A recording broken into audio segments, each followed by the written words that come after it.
Passe toujours précisément comme ça? Bon, c'est quelque chose qui nous arrive régulièrement, hein. Nous recevons un nouveau patient et au moment de se présenter et d'exposer les raisons de sa venue, le patient dit qu'il a déjà fait de nombreuses thérapies. Et moi, ça me conduit évidemment à lui demander tout de suite de préciser ce qu'il veut dire par de nombreuses thérapies. Alors, la plupart du temps, on s'aperçoit qu'il s'agit d'essais, hein, des essais non concluants, limités à une poignée de séances, parce que, selon les dires du patient, le praticien était trop ceci ou pas assez cela. Bon. Et parfois, le praticien était psychanalyste. Et si le patient n'a pas persisté au-delà d'une ou deux séances, c'est, dit-il, parce que le psy ne prononçait pas le moindre mot. Ben, vous voyez cette histoire de maintien du silence sur un mode mécaniste, pour ne pas dire intégriste, ça fait et ça continue de faire beaucoup de mal à la psychanalyse. Que le silence soit indispensable, c'est évident. Seulement, entre la compréhension des raisons du silence et le recours au silence d'une façon normative, il y a tout de même un fossé. Et un fossé dont on se dit qu'il a forcément une fonction, et que cette fonction pourrait bien être de protéger l'analyste d'en savoir quelque chose de son propre désir.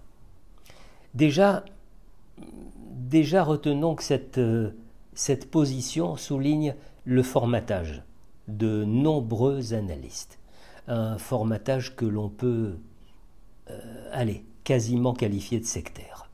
Et puis je dirais même que cette position témoigne de l'inaboutissement flagrant d'une analyse chez celui qui a décidé d'occuper le fauteuil avant que d'avoir franchi un certain nombre d'étapes fondamentales. Attendre que ça se passe comme ça, hein, pendant des années, c'est une caricature du psychanalyste. On a l'impression que celui-ci se plie, qu'il se soumet littéralement à une injonction, c'est-à-dire c'est comme ça qu'on fait et pas autrement. Une injonction qui plus est, probablement mal comprise ou en tout cas mal interprétée. Alors dans ces circonstances, on en arrive à un climat mais profondément mortifère. Il nous arrive de recevoir des patients qui nous disent que pendant des années, ils n'ont eu droit qu'à un bonjour et à un au revoir, le tout sans même échanger un regard avec leur analyste. Ça me fait penser, vous savez, à ces innombrables thérapies dont le seul but est de faire pleurer le patient, partant du principe que les émotions étant enfin libérées, tout ira ensuite pour le mieux. Eh bien non, tout ne va pas pour le mieux quand l'analyste ne vaut guère mieux qu'un spectre. Voilà. La compagnie des spectres présente un avantage évident, il ne faut pas le nier, hein, dans le sens où elle nous fait accepter l'inéluctable de toute condition humaine. Seulement, elle nous conduit aussi au mieux à les fuir, au pire à se laisser engloutir par eux. Le silence bien compris, c'est d'abord un don et c'est du respect. Le respect de l'espace et du temps qui sont offerts aux patients et dont il est libre d'user comme il l'entend. C'est une invitation à s'ouvrir, et chacun prenant pour ça le temps qui lui est nécessaire. Le silence, c'est la possibilité donnée à une introspection, la plupart du temps impossible à vivre dans l'environnement habituel du patient, hors de ses repères habituels.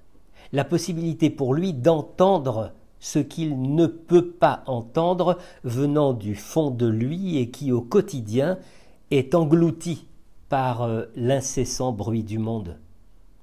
Et puis pour l'analyste aussi, c'est la possibilité d'entendre ce qui se trouve derrière la parole du patient. Parce que voyez-vous, l'analyste est toujours présent dans le silence.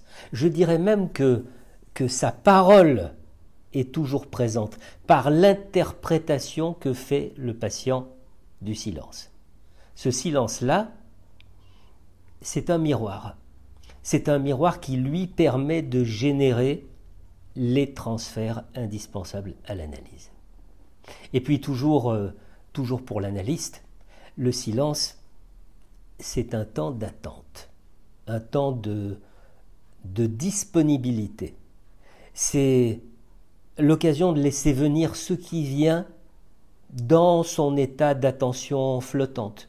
Le mot, la phrase, l'exclamation, la question, la reformulation, l'interprétation qui tombe au moment juste.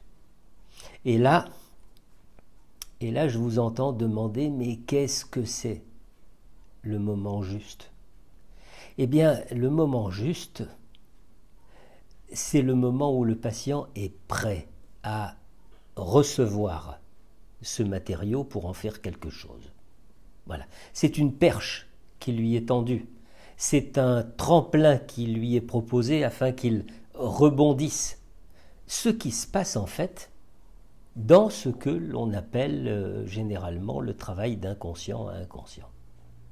Alors, on comprend évidemment que l'analyste ne doit surtout pas tomber dans le travers inverse à celui d'un silence de plomb, même s'il arrivait très régulièrement à Freud de faire un cours express de psychanalyse à un patient. C'était un matériau arrivant à point nommé, un matériau susceptible d'éclairer ce qui se jouait, ce qui coinçait, ce qui résistait. Alors appelez ça comme vous voulez, l'instinct, le talent, la porosité des inconscients, le degré suffisant de lâcher prise. Donc voilà ce qu'est pour moi le silence vivant, comme j'aime à l'appeler.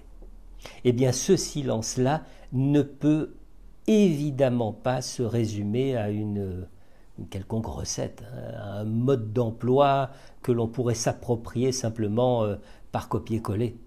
Le silence vivant, c'est cette espèce de pâte, voilà, cette matière dans laquelle nous vivons tout au long de nos années sur le divan.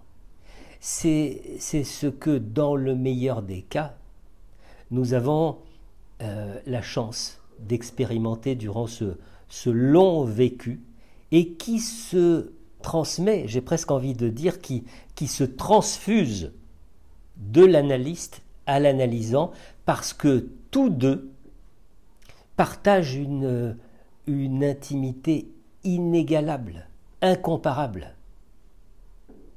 En fait, une intimité absolue.